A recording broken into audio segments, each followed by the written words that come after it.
Mes parents m'ont appelé la fille pauvre pendant qu'ils dépensaient mes fonds universitaires pour la vie parfaite de ma sœur. Ils m'ont mise à la porte sous la pluie en disant que je ne deviendrais jamais rien.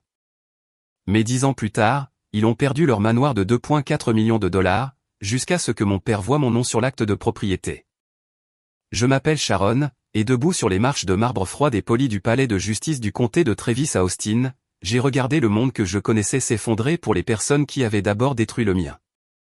Le soleil d'été tapait dans la chaleur du Texas, mais pour mes parents, cela aurait tout aussi bien pu être le milieu d'un blizzard. Le marteau du commissaire-priseur a frappé le podium en bois avec un claquement sec et retentissant, un son de finalité qui ressemblait à un coup de feu dans l'air lourd de l'après-midi. « Vendu » a crié le commissaire-priseur, sa voix tonnant au-dessus de la petite foule d'investisseurs et de spectateurs à l'enchérisseur anonyme représenté par Blackwood Holdings. J'ai regardé à 10 pieds de distance ma mère, Eleanor, s'effondrer dans les bras de mon père. Son foulard en soie de créateur, qui coûtait plus que mon premier mois de loyer en ville, flottait inutilement dans la brise. Elle hurlait, un son rauque et guttural que je ne lui avais jamais entendu faire auparavant. Pour elle, ce n'était pas seulement une maison. C'était le domaine Vance, le symbole tentaculaire de 5 chambres de leur statut social, de leur fierté et de leur héritage. Pour eux, perdre cette maison signifiait qu'ils étaient enfin aussi pauvres qu'ils m'avaient toujours accusé de l'être. Robert, mon père, paraissait avoir vieilli de 20 ans. Son costume coûteux pendait lâchement sur ses épaules alors qu'il essayait de stabiliser sa femme, ses yeux fixés au sol dans une humiliation totale. Ils perdaient tout. Leur mauvais investissement, leur orgueil et leur refus de s'adapter les avaient conduits directement à ce moment, debout sur les marches d'un palais de justice, regardant l'œuvre de leur vie être vendue au plus offrant. Ils n'avaient aucune idée que l'enchérisseur anonyme se tenait juste en face d'eux. J'ai ajusté mon blazer et me suis avancé, les talons de mes chaussures claquant contre la pierre comme un métronome comptant les dernières secondes de leur ignorance. Je portais des lunettes de soleil sombre, mes cheveux tirés en arrière dans un chignon professionnel et net, un look qui criait la dirigeante, pas l'échec. En atteignant la dernière marche, j'ai baissé mes lunettes. Les gémissements de ma mère ont cessé instantanément. Le son est mort dans sa gorge, remplacé par un hoquet aigu et sifflant. Ses yeux, rouges et gonflés par les pleurs, se sont fixés sur les miens. Un instant, elle ne m'a pas reconnu. Puis la réalisation l'a frappé comme un coup physique. Son visage est passé d'un rouge congestionné à un blanc crayeux et maladif. Sa bouche est restée ouverte, mais aucun mot n'en est sorti. « Sharon » a murmuré mon père, sa voix se brisant. Il m'a regardé, puis le commissaire-priseur, puis de nouveau moi, la confusion sur son visage était presque pitoyable. « Qu'est-ce que tu fais ici ?» Je n'ai pas souri. Un sourire aurait été trop simple pour un moment aussi lourd. Au lieu de cela, je l'ai regardé dans les yeux avec le regard froid et calculé d'une femme qui avait passé 10 ans à construire un empire sur les cendres dans lesquelles il m'avait laissé. Je viens juste vérifier mon nouvel investissement, papa, ai-je dit, ma voix stable et dépourvue du tremblement qui me définissait autrefois. Et je pense qu'il est temps que nous discutions de votre date de déménagement. En regardant l'acte de propriété légale dans ma main, cela semblait encore surréaliste. 10 ans de silence, 10 ans de travail jusqu'à ce que mes doigts soient à vif, et tout cela avait mené à ceci, le titre de propriété légale du domaine de la famille Vance, portant maintenant le nom de Sharon. Ma mère tremblait encore, ses yeux allant de moi au panneau rouge vendu sur la pelouse comme si elle attendait la chute d'une blague. Mais il n'y avait pas de blague. Il n'y avait que la réalité froide et dure que la fille qu'ils avaient jetée comme les ordures de la veille était maintenant la propriétaire de leur seul sanctuaire. Pour comprendre comment nous en sommes arrivés là, comment je suis passé d'une fille sans rien à la femme debout sur ces marches de marbre, je dois vous ramener à la nuit où ils ont choisi un solde bancaire plutôt que leur propre sang. Je dois vous parler des mensonges de la haute société, du favoritisme qui a pourri notre maison de l'intérieur, et du moment où j'ai réalisé qu'être étiquetée la fille pauvre était le plus grand cadeau qu'il m'ait jamais fait. C'était l'étincelle qui m'a forcé à construire une vie qu'il ne pourrait jamais toucher, une carrière qu'il ne pourrait jamais revendiquer, et un avenir pour lequel je m'étais battu avec chaque once de mon âme. Mais avant que je ne révèle le secret qui a finalement mis mes parents à genoux, si vous croyez que la famille devrait être définie par l'amour plutôt que par le statut social, veuillez prendre un moment pour aimer cette vidéo et vous abonner. Nous construisons ici une communauté pour tous ceux qui ont déjà été sous-estimés ou mis de côté, et votre soutien signifie énormément. De plus, j'adorerais savoir d'où vous me rejoignez aujourd'hui. D'où regardez-vous ceci en ce moment ? Et quelle heure est-il là-bas? Laissez un commentaire ci-dessous. J'en lis autant que je peux. L'histoire réelle commence par une soirée étouffante de juillet à Austin, il y a exactement 10 ans. À l'époque, je n'avais pas d'empire. J'étais juste une fille de 19 ans avec un cœur plein d'espoir, une lettre d'acceptation à l'université, et une famille sur le point de me montrer ma vraie valeur. Pour comprendre la femme que je suis aujourd'hui, vous devez comprendre la fille que j'ai été forcée d'être dans la maison Vance. Nous vivions dans un vaste domaine de 4 chambres dans les banlieues impeccables de Westlake, au Texas. Pour le monde extérieur, nous étions la définition du rêve américain, un père qui a réussi, une mère socialement en vue et 2 belles filles. Mais à l'intérieur de ces murs blanchis à la chaux, l'air était imprégné d'une toute autre réalité. C'était un endroit où l'amour était une monnaie, et j'étais perpétuellement en faillite. Ma sœur Mackenzie avait 3 ans de plus que moi, et dès sa naissance, elle a été l'enfant prodige.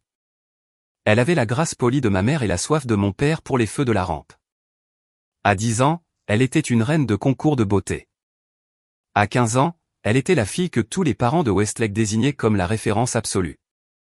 Mes parents, Robert et Eleanor, n'aimaient pas seulement Mackenzie. Ils la vénéraient. Ils la voyaient comme une extension de leur propre marque, un trophée vivant qui validait leur statut dans la haute société texane. Et puis il y avait moi, Sharon. Je n'étais pas rebelle, et je n'étais pas difficile. J'étais juste différente. Tandis que Mackenzie dépensait des milliers en vêtements de marque et en séances photos de style influenceur, j'étais la fille le nez plongé dans un manuel de commerce. Pendant qu'elle était aux réceptions du country club, je travaillais à temps partiel dans une bibliothèque locale, économisant chaque centime que je gagnais. Dans une famille qui valorisait les apparences par-dessus tout, mon sens pratique était considéré comme un défaut. Ma mère me regardait avec un mélange de pitié et d'agacement, comme si j'étais une tache sur une fenêtre parfaite. « Pourquoi ne peux-tu pas être plus comme ta sœur, Sharon ?» soupirait-elle. « Tu es si simple, si ordinaire. Tu es comme la fille pauvre que nous n'avons jamais voulu. » Cette étiquette m'est restée. Elle est devenue mon identité dans cette maison. J'étais la pièce de rechange invisible, celle qu'on gardait dans l'ombre pour que Mackenzie puisse briller plus fort. Les différences se manifestaient dans tous les aspects de nos vies. Pour le 16e anniversaire de Mackenzie, mes parents ont organisé un gala au Westlake Country Club. Il y avait un orchestre, un gâteau à 5 étages et une Mercedes blanche flambant neuve qui attendait dans l'allée avec un énorme nœud rouge. La facture pour cette seule nuit aurait pu payer une année de frais de scolarité dans une université de l'Ivy League. 3 mois plus tard, pour mon 16e anniversaire, nous nous sommes assis à la table de la cuisine. Ma mère avait acheté un gâteau d'épicerie, du genre avec le glaçage générique qui dit juste « Joyeux anniversaire ». Et mon père n'a même pas levé les yeux de ses journaux financiers.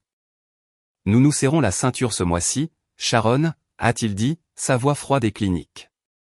La carrière d'influenceuse de Mackenzie a besoin d'un nouvel équipement. Tu es une fille sensée. Tu comprends que nous devons prioriser les investissements qui rapportent réellement.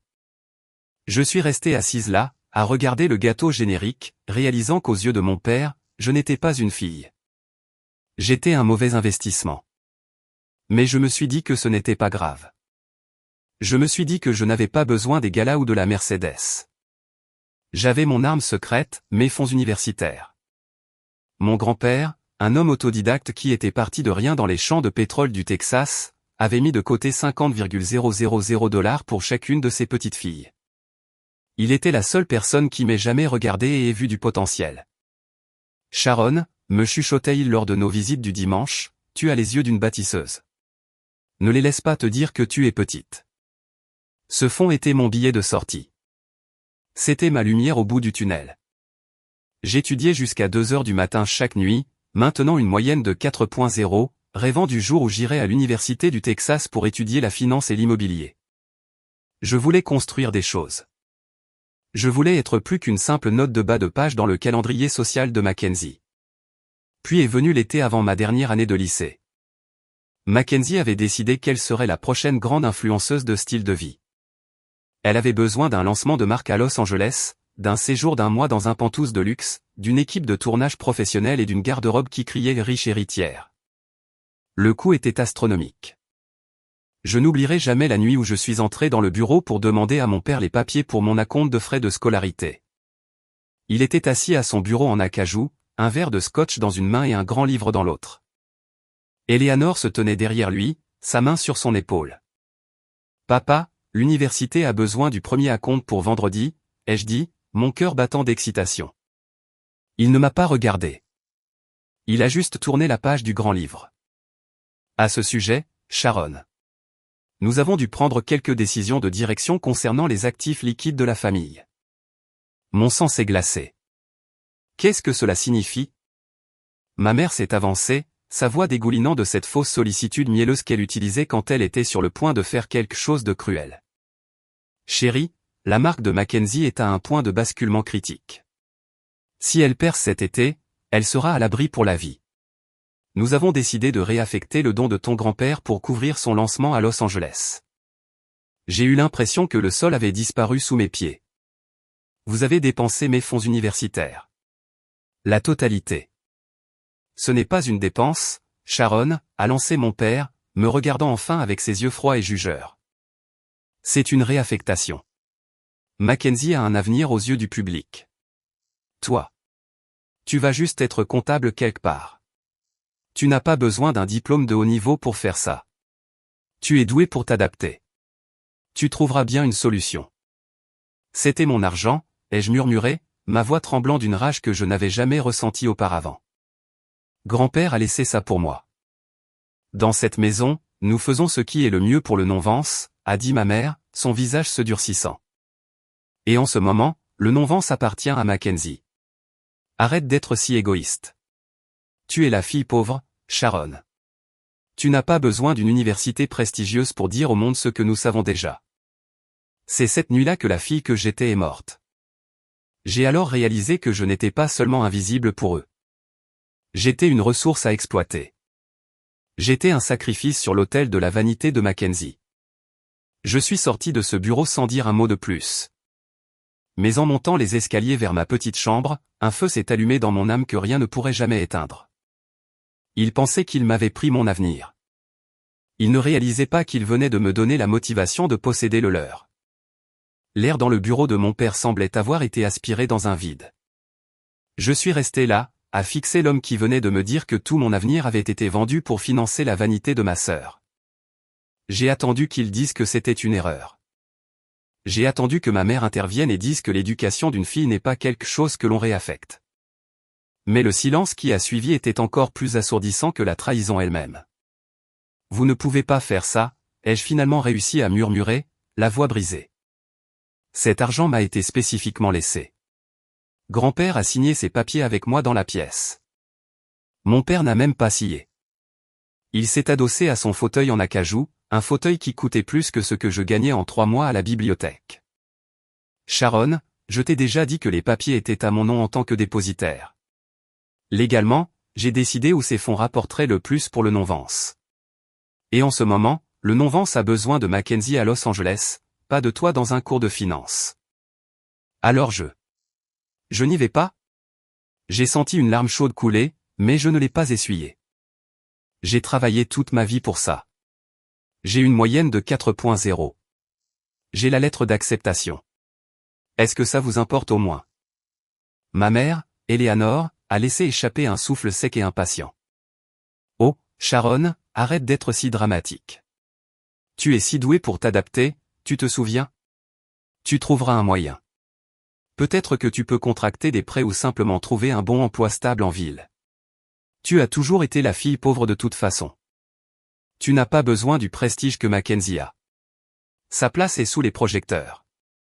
Ta place. Eh bien, ta place est en arrière-plan. C'est juste la vérité. La cruauté de ces paroles m'a frappé comme un coup physique. Ce n'était plus seulement une question d'argent. C'était le fait que j'étais un inconvénient pour eux.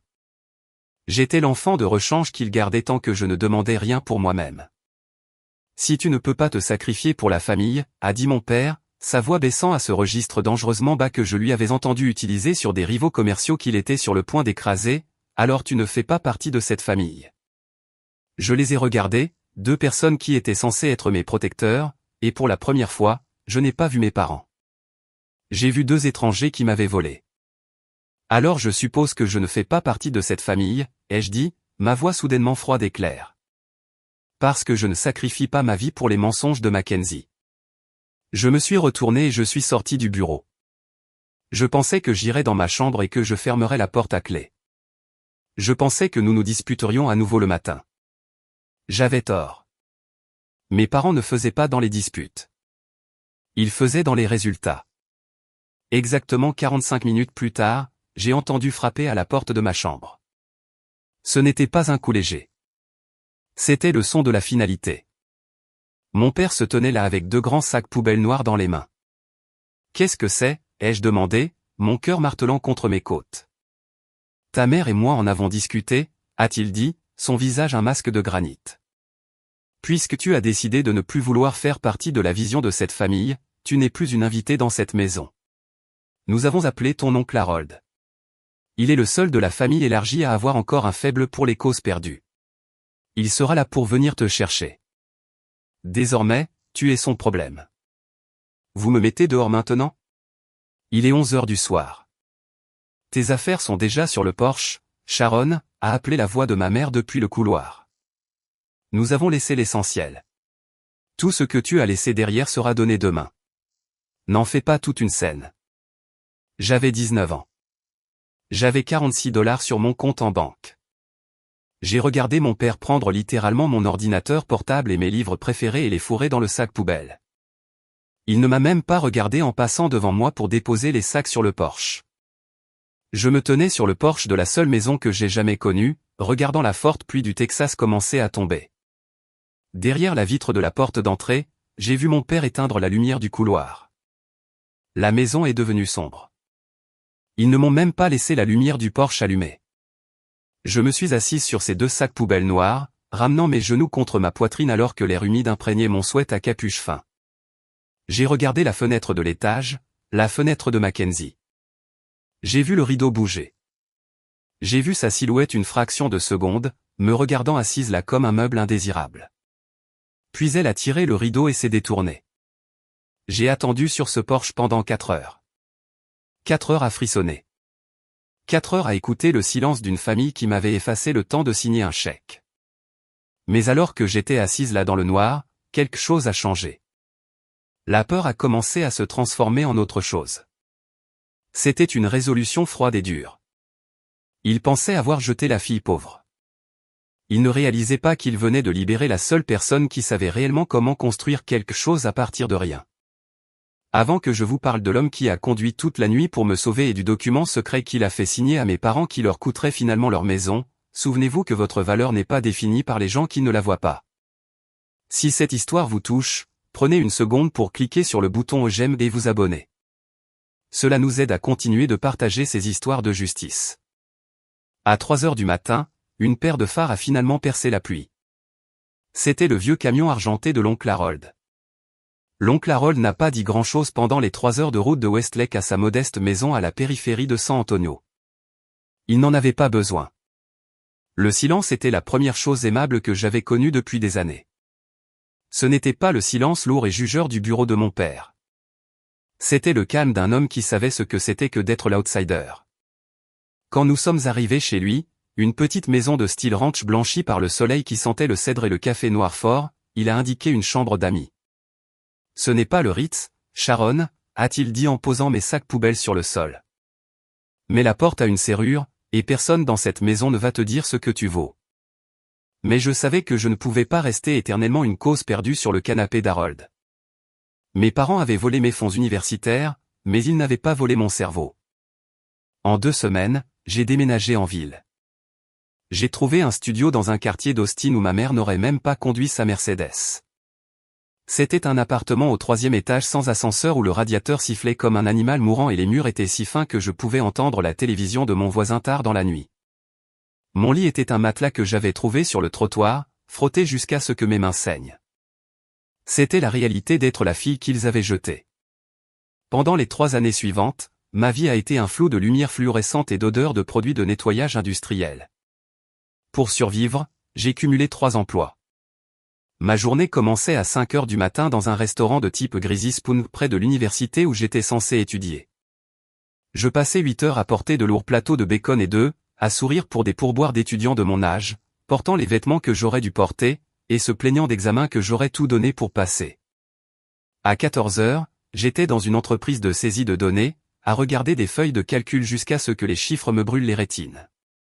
Et de 22 heures à 2 heures du matin, je nettoyais des immeubles de bureaux dans le centre-ville. Je me souviens m'être tenu au 40e étage d'un gratte-ciel de verre à minuit, passant la serpillière sur le sol d'une salle de conseil qui ressemblait exactement à celle de mon père. Je regardais les lumières de la ville et je sentais la douleur dans le bas de mon dos, un rappel constant et lancinant de ma place dans le monde. J'avais 19 ans et j'étais épuisé. Il y avait des nuits où je m'asseyais sur le sol de cette salle de conseil sombre, entourée de l'odeur de cire au citron, et je me demandais si ma mère avait raison. Peut-être que j'étais juste simple. Peut-être que j'étais juste une future comptable. Mais chaque fois que j'avais envie de m'effondrer, je pensais à Mackenzie. Je consultais ses réseaux sociaux, ce qui était une erreur. Mais je ne pouvais pas m'en empêcher. Je la voyais à Los Angeles, portant une robe à 10,000 $ payée avec mon éducation, posant devant des couchers de soleil avec un cocktail à la main. La légende disait, je vis ma meilleure vie. Le succès est un choix. Le succès n'était pas un choix pour elle. C'était un cadeau qui m'avait été volé. Et cette prise de conscience était le carburant qui me faisait avancer quand mes jambes voulaient lâcher. Le tournant est arrivé un mardi soir de novembre. Je nettoyais la suite exécutive d'une société immobilière appelée Abranson & Associates. Je pensais que le bureau était vide, alors j'avais mes écouteurs, écoutant un livre audio sur les structures de beaux commerciaux, une habitude que j'avais prise pour garder mon esprit vif. J'étais tellement absorbé par un chapitre sur les beaux triples nets que je n'ai pas vu l'homme assis dans le bureau d'angle jusqu'à ce que je sois à mi-chemin sur le tapis avec un aspirateur. Il était âgé, peut-être dans la fin de sa soixantaine d'Ixen, avec des cheveux argentés qui partaient dans tous les sens et des yeux qui semblaient avoir vu tous les booms et les cracks de l'histoire du Texas. C'était Arthur Abranson. « Tu passes à côté de l'essentiel de ce chapitre, gamine », a-t-il dit, sa voix rocailleuse. J'ai failli sursauter. J'ai retiré mes écouteurs, le visage rouge d'embarras. Je suis désolé, monsieur Abranson. Je ne savais pas que vous étiez encore là. Je vais vous laisser tranquille dans une seconde. Oublie l'aspirateur, a-t-il dit en désignant la chaise en face de son énorme bureau en chêne. Assieds-toi. Pourquoi la femme de ménage écoute-t-elle un cours magistral sur l'immobilier commercial à minuit? Je ne savais pas quoi dire. Je me sentais petite, mon uniforme trop grand couvert de poussière. Je veux comprendre comment les choses sont construites, monsieur. Pas seulement les bâtiments, mais l'argent derrière eux. Il m'a regardé pendant un long moment. C'était la première fois de ma vie qu'un homme puissant me regardait et ne voyait pas une déception. Il a vu un miroir. Mes parents m'ont mise à la porte, ai-je lâché, les mots sortant avant que je ne puisse les arrêter. Ils ont dit que j'étais la fille pauvre. Ils ont dit que je n'avais pas ce qu'il fallait pour être dans une pièce comme celle-ci. Arthur Abranson s'est penché en arrière, un petit sourire entendu se dessinant au coin de sa bouche. Mon père était métayer dans l'est du Texas. Il m'a dit la même chose. Les gens comme nous, Sharon, nous ne sommes pas invités à la table. Nous devons construire la table nous-mêmes. Ensuite, nous devons acheter le bâtiment dans lequel se trouve la table. Pendant les 2 heures suivantes, il ne m'a pas parlé comme à une femme de ménage. Il m'a parlé comme à une apprentie. Il a sorti un jeu de plans pour un nouveau développement dans le nord d'Austin et m'a montré ce qu'il appelait l'architecture de la finance. Il m'a montré qu'un bâtiment n'était pas seulement de l'acier et du verre. C'était une série de contrats, un puzzle de dettes et de capitaux propres. Tu as les yeux d'une bâtisseuse, Sharon, a-t-il dit, faisant écho aux mots que mon grand-père m'avait dit un jour. Tu vois la structure, pas seulement la surface. La plupart des gens dans cette ville jouent aux dames. L'immobilier, ce sont les échecs. Veux-tu apprendre à jouer? Je n'ai pas hésité. Oui. Très bien. Sois là demain à 6 heures du matin. Tu as fini de nettoyer les toilettes. Tu vas être ma nouvelle analyste junior. Le salaire est la moitié de ce que tu gagnes maintenant, et je te ferai travailler jusqu'à ce que tu oublies ce que c'est que de dormir. Mais dans 5 ans, tu en sauras plus que n'importe quel diplômé d'un MBA de l'Université du Texas. Ce fut le début de ma véritable éducation. Pendant la journée, j'étais l'ombre d'Arthur. Je prenais des notes lors de réunions où des hommes qui ressemblaient à mon père discutaient d'affaires de plusieurs millions de dollars. Je passais mes nuits au sous-sol du bureau des archives du comté, à retracer des titres de propriété et à étudier l'histoire de chaque parcelle à Austin. J'ai appris que l'argent, ce n'est pas seulement l'avoir. C'est savoir où il va avant tout le monde. Arthur était un mentor brutal. Il jetait un contrat de 200 pages sur mon bureau à 17h et me disait de trouver la pilule empoisonnée pour 8h le lendemain matin. Il me faisait défendre mes évaluations de marché devant des investisseurs hostiles. Mais chaque fois que je sentais la pression, je me souvenais de la nuit pluvieuse sur le porche de mes parents. Je me souvenais des sacs poubelles. Je n'étais plus la fille pauvre. Je devenais une architecte de mon propre destin. Avant que je vous montre la première grosse affaire que j'ai conclue, celle qui a finalement mis mon nom sur la carte et attiré l'attention de mon père pour toutes les mauvaises raisons, prenez une seconde pour réaliser que personne ne peut vous enlever votre éducation. Si vous avez déjà dû travailler 2 fois plus dur juste pour mettre un pied dans la porte, commentez le bâtisseur ci-dessous. Et si vous appréciez le parcours de Sharon vers la justice, assurez-vous d'être abonné pour ne pas manquer le moment où elle affrontera enfin ses parents à nouveau. À la fin de ma 3e année avec Arthur, je n'étais plus seulement son analyste. J'étais sa partenaire. J'avais assez économisé pour acheter mon premier bien en difficulté, un petit entrepôt en ruine dans une zone que tout le monde considérait comme un terrain vague. Arthur a essayé de m'en dissuader, mais j'ai vu l'architecture qu'il m'avait appris à chercher. J'ai vu la nouvelle extension de l'autoroute arriver 3 ans plus tard. J'ai acheté cet entrepôt pour une bouchée de pain. 18 mois plus tard, un géant de la technologie m'a acheté le terrain pour 10 fois ce que j'avais payé. J'ai apporté ce chèque à la maison de l'oncle Harold. Je me suis assise à sa table de cuisine, la même où j'étais arrivé avec des sacs poubelles, et je le lui ai montré. Pour la première fois de ma vie, j'ai senti le poids d'un autre type de silence. Sharon, a murmuré Harold, les yeux embués. Tu n'as pas seulement trouvé une solution. Tu as conquis. Mais ma conquête ne faisait que commencer. Parce que pendant que je construisais mon empire, le domaine de la famille Vance commençait à pourrir de l'intérieur. Et le timing n'aurait pas pu être plus parfait. Après l'encaissement de ce premier chèque de l'entrepôt, je ne suis pas sorti acheter un sac de créateur ou une nouvelle voiture. Je n'ai même pas déménagé immédiatement de mon studio. Mes parents m'avaient appris à la dure que la richesse ne réside pas dans ce que vous montrez au monde. Elle réside dans ce que vous possédez et que le monde ne peut pas vous enlever. J'ai pris chaque centime de ce profit et je l'ai réinvesti dans le projet suivant, puis dans celui d'après. Pendant les 7 années suivantes, je suis devenu un fantôme dans la ville d'Austin. Pour mes parents, s'ils prenaient la peine de penser à moi, je nettoyais probablement encore des sols ou luttais pour payer mes courses. Mais dans les salles de conseil des plus puissantes sociétés immobilières, un nouveau nom commençait à être chuchoté avec un mélange de respect et de peur, Blackwood Holdings. J'ai choisi ce nom pour une raison. Blackwood était le nom de la rue où vivait l'oncle Harold. L'homme qui m'a recueilli quand mon propre père a mis ma vie dans des sacs poubelles. Je voulais que mon empire soit enraciné dans l'endroit qui m'avait réellement offert un foyer. Arthur Abranson est devenu plus qu'un mentor. Il est devenu le père que je méritais. Il ne m'a pas seulement appris à lire un bilan. Il m'a appris à lire les gens. Sharon, m'a-t-il dit lors d'une session tard dans la nuit au-dessus de piles de cartes de zonage, ton père est un homme d'ego. L'ego est un handicap. Il vous rend bruyant. Il vous rend prévisible. Le vrai pouvoir est silencieux.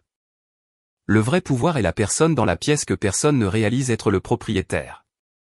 J'ai pris cela à cœur. Je suis resté en coulisses. Pendant que Mackenzie était occupé à poster des photos de sa vie de luxe à Los Angeles, sponsorisées par des cartes de crédit et mes fonds universitaires volés, j'étais occupé à acheter les terrains sous les bâtiments même devant lesquels elle posait. Je me souviens d'un mardi soir en particulier. J'étais assise dans un restaurant haut de gamme à Dallas en train de finaliser un accord pour un complexe multifamilial.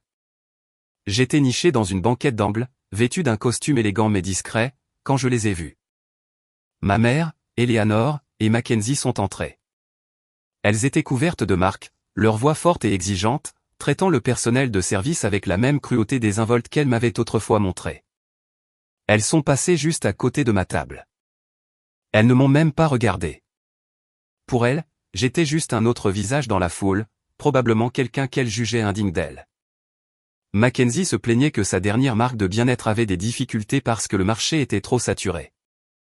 Et Eleanor la réconfortait, promettant que Robert liquiderait des actifs pour combler le manque. J'étais assise là, mon cœur battant dans ma poitrine, tenant un contrat d'une valeur de 6 millions de dollars. J'ai alors réalisé que mon invisibilité était ma plus grande arme. Ils étaient tellement aveuglés par leur propre éclat réfléchi qu'ils ne pouvaient pas voir la tempête que je construisais juste devant eux. À la 5e année de Blackwood Holdings, nous n'achetions plus seulement des entrepôts. Nous acquérions des centres commerciaux, des complexes médicaux et des développements de luxe. J'ai appris à jouer l'architecture de la finance comme un grand maître. J'ai découvert comment utiliser des sociétés écrans pour cacher ma participation, gardant le nom Vance loin de mes affaires. Je voulais que mon succès soit une surprise totale, un seau d'eau froide sur leur tête quand ils réaliseraient enfin ce qu'ils avaient jeté. Pendant cette période, la santé d'Arthur a commencé à décliner. Lors de son dernier jour au bureau, il m'a fait venir. Il avait l'air fragile, mais ses yeux étaient aussi vifs que le jour où il m'avait surprise en train d'écouter des livres audio pendant que je passais la serpillière. « Je prends ma retraite, Sharon », a-t-il dit en poussant un épais dossier bleu sur le bureau. J'ai senti une boule dans ma gorge. « Arthur, je ne serai pas là sans vous. »« N'importe quoi », a-t-il grommelé, bien que sa main ait légèrement tremblé en tapotant la mienne. « Tu étais une bâtisseuse avant que je te rencontre. Tu avais juste besoin des plans. Maintenant, va finir ce que tu as commencé. Et Sharon, ne te contente pas de prendre leur maison, prends leur fierté. C'est le seul langage que les gens comme Robert Vance comprennent. » Avec l'infrastructure d'Arthur combinée à mes avoirs, Blackwood est devenu un titan. Mais à mesure que je m'élevais, je gardais un œil très attentif sur la maison Vance par l'intermédiaire d'enquêteurs privés. C'était comme regarder un accident de voiture au ralenti. La carrière d'influenceuse de Mackenzie avait finalement implosé. Elle avait dépensé des millions pour un style de vie qu'elle ne pouvait pas soutenir, et les investissements que mon père avait faits pour la soutenir échouaient. Robert, toujours l'homme d'ego, avait doublé la mise sur des développements commerciaux à haut risque juste avant que le marché ne change. Il perdait de l'argent à flot, essayant de maintenir les apparences à Westlake alors que ses comptes en banque criaient à l'aide. Il faisait exactement ce dont il m'avait accusé. Il était pauvre tout en essayant de paraître riche. Je suis restée silencieuse. Je n'ai pas envoyé de message. Je n'ai pas offert d'aide. J'ai attendu. J'ai regardé pendant qu'il hypothéquait le domaine familial une fois, puis deux. J'ai regardé les journaux de la société locale cesser de mentionner les galas des Vance. Et puis finalement, j'ai reçu l'alerte que j'attendais, l'avis de saisie. La maison, ma prison d'enfance, l'endroit où mes affaires avaient été fourrées dans des sacs poubelles, étaient mises aux enchères pour régler leurs dettes.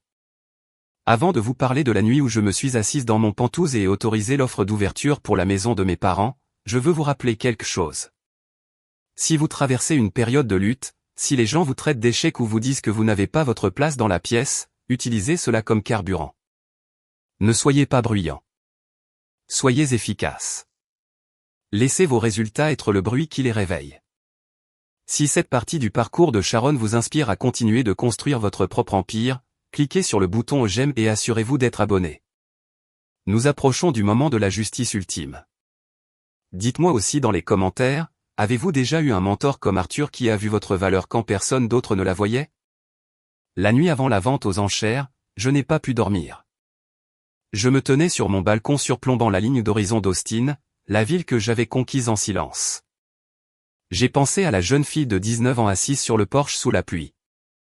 J'ai pensé à l'uniforme de nettoyage que je portais. Et j'ai pensé à l'expression sur le visage de ma mère quand elle m'a traité de simple. Je ne jouais plus. J'étais la propriétaire du monde qu'ils étaient sur le point de perdre. J'ai appelé mon équipe juridique. Enchérissez ce qu'il faut, ai-je dit, ma voix stable. Le prix m'importe peu. Je veux cette maison.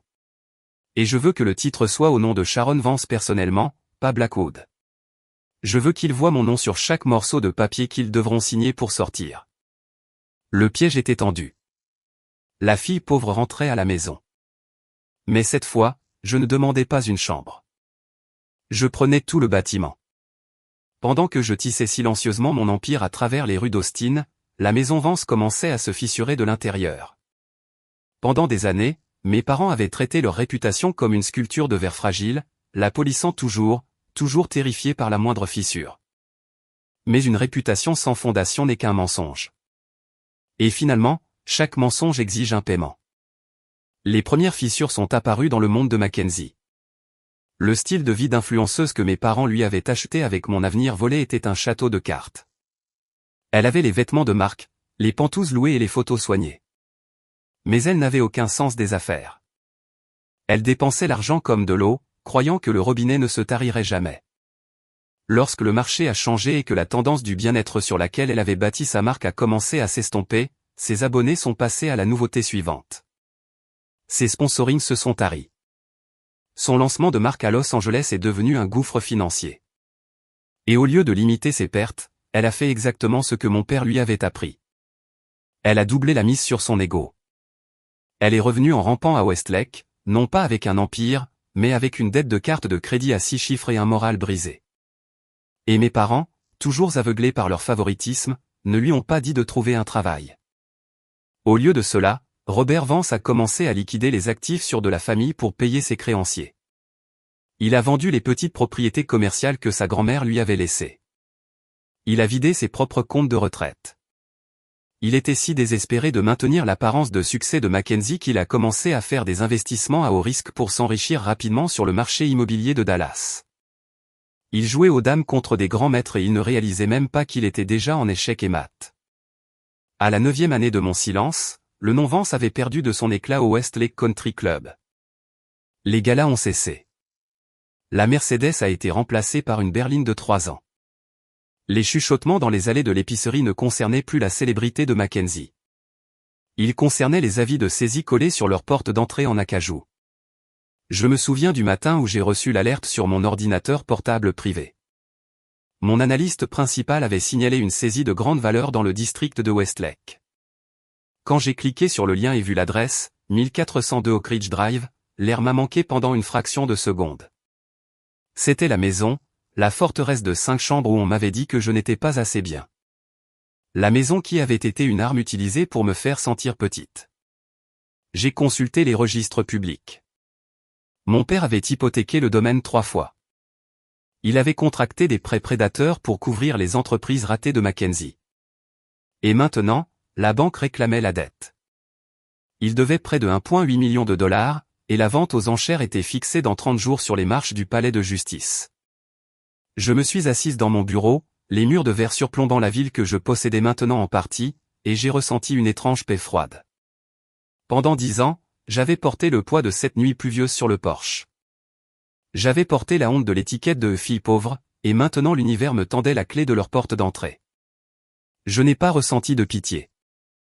La pitié est pour les gens qui tombent par malchance. Ce n'était pas de la malchance. C'était une récolte.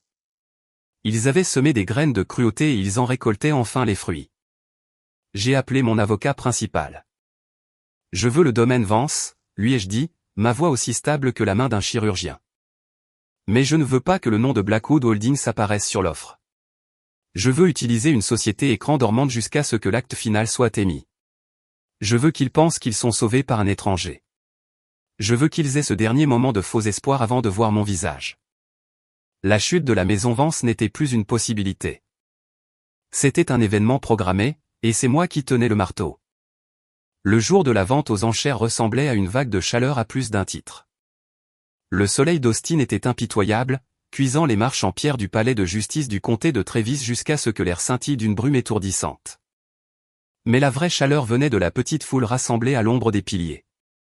Je suis arrivé dans un VUS noir garé à un pâté de maison et j'ai marché vers le palais de justice avec cette lenteur délibérée que l'on ne voit que chez les gens qui savent exactement comment la journée va se terminer. Je me suis tenu à l'arrière de la foule, ajustant mes lunettes de soleil. À 10 pieds devant moi se tenaient mes parents, Robert et Eleanor Vance, et ma sœur Mackenzie. Ils ressemblaient à des fantômes des personnes qui m'avaient mis à la porte 10 ans plus tôt. Le costume de marque de mon père était froissé. Sa posture était affaissée comme si le poids de ses dettes écrasait physiquement sa colonne vertébrale. Ma mère serrait un mouchoir, ses yeux balayant la foule de promoteurs et d'investisseurs, cherchant un miracle qui ne viendrait pas. Mackenzie se tenait derrière eux, le visage un masque de ressentiment amer, faisant défiler son téléphone pour éviter de regarder les affiches de vente aux enchères publiques collées aux piliers. Le commissaire-priseur, un homme avec une voix de corne de brume, s'est approché du podium. Très bien, tout le monde, commençons. Nous sommes ici pour la propriété située au 1402 Oak Ridge Drive, un domaine de premier ordre à Westlake. Mise à prix à 1,2 million de dollars. Les enchères ont commencé rapidement. 2 promoteurs locaux ont entamé un va-et-vient, leur voix vive et clinique. 1,3, 1,4, 1,6 millions. À chaque augmentation, je voyais ma mère tressaillir. Pour elle, ces chiffres n'étaient pas seulement de l'argent. C'était le son de son statut social qui lui était arraché dollar par dollar. Elle s'est penchée vers mon père, chuchotant quelque chose sur le sauvetage de l'héritage. Mais il a juste regardé le sol. Il savait que l'héritage était déjà mort. Lorsque les enchères ont atteint 2,1 millions de dollars, les promoteurs ont ralenti. Ils cherchaient une bonne affaire, pas un trophée. Le commissaire-priseur a balayé la foule du regard. 2,1 une fois, 2,1 deux fois. J'ai croisé le regard de mon avocat principal, Jonathan, qui se tenait près du devant. J'ai fait un signe de tête à peine perceptible. 2,4 millions de dollars, a crié Jonathan, sa voix fendant l'air humide comme une lame. La foule s'est tue. La tête de mon père s'est relevée brusquement. 2,4 millions de dollars, c'était plus que la valeur de la maison sur le marché actuel, mais c'était exactement ce qu'il fallait pour régler la dette principale et ne leur laisser que leurs vêtements et leur honte. Le commissaire-priseur a souri. Nous avons 2,4 millions de dollars du représentant de Blackwood Holdings. D'autres preneurs? Il a regardé les promoteurs. Ils ont secoué la tête et ont reculé. Il a regardé mon père, qui avait l'air de vouloir crier. Il n'y avait personne d'autre, pas de miracle, pas d'amis de la haute société venant à la rescousse. Une fois, 2 fois. Le commissaire-priseur a levé le marteau bien haut. Vendu à Blackwood Holdings pour 2,4 millions de dollars. Le son du marteau frappant le bois a été la chose la plus forte que j'ai jamais entendue. C'était le son de la porte d'entrée se fermant sur moi 10 ans plus tôt. C'était le son de la pluie sur mes sacs poubelles. Et maintenant, c'était le son de ma propriété. Eleanor a laissé échapper un sanglot, un son brisé qui a fait que plusieurs personnes dans la foule ont détourné le regard. Mackenzie a finalement rangé son téléphone, le visage pâle en réalisant que leur dernier filet de sécurité venait de disparaître. Ils ont commencé à descendre les marches, vaincus et brisés, ne sachant pas que la femme qui venait d'acheter leur vie se tenait à 5 pieds derrière eux. Avant d'en arriver au moment où j'ai finalement baissé mes lunettes et suis entré dans cette maison en tant que propriétaire, si vous avez déjà vécu un moment de retournement de situation complet où les rôles se sont enfin inversés, tapez justice dans les commentaires. Et si vous espérez que Sharon obtienne enfin la paix, assurez-vous d'être abonné pour la résolution finale. J'ai franchi la porte d'entrée du 1402 Oak Ridge Drive, mais je n'ai pas frappé. Vous n'avez pas besoin de frapper quand vous possédez le pen dormant. La lourde porte en acajou, la même que mon père avait fermée sur moi 10 ans plus tôt, s'est ouverte en grinçant sur une maison qui ressemblait à un tombeau d'erreurs coûteuses. À l'intérieur, le hall était encombré de cartons à moitié faits et d'une odeur de désespoir. Ma mère, Eleanor, était assise sur une caisse, serrant un vase en cristal comme si c'était une bouée de sauvetage. Mon père se disputait avec Mackenzie près du grand escalier. Nous avons 48 heures, Mackenzie. Nous devons trouver une location et nous devons le faire maintenant, a-t-il crié, sa voix résonnant contre les hauts plafonds. Avec quel argent, papa, a rétorqué Mackenzie, les yeux rouges d'une nuit de réalisation amère. La banque a pris les comptes et l'acheteur de cette maison ne veut même pas nous parler. Je suis entré dans la lumière du lustre.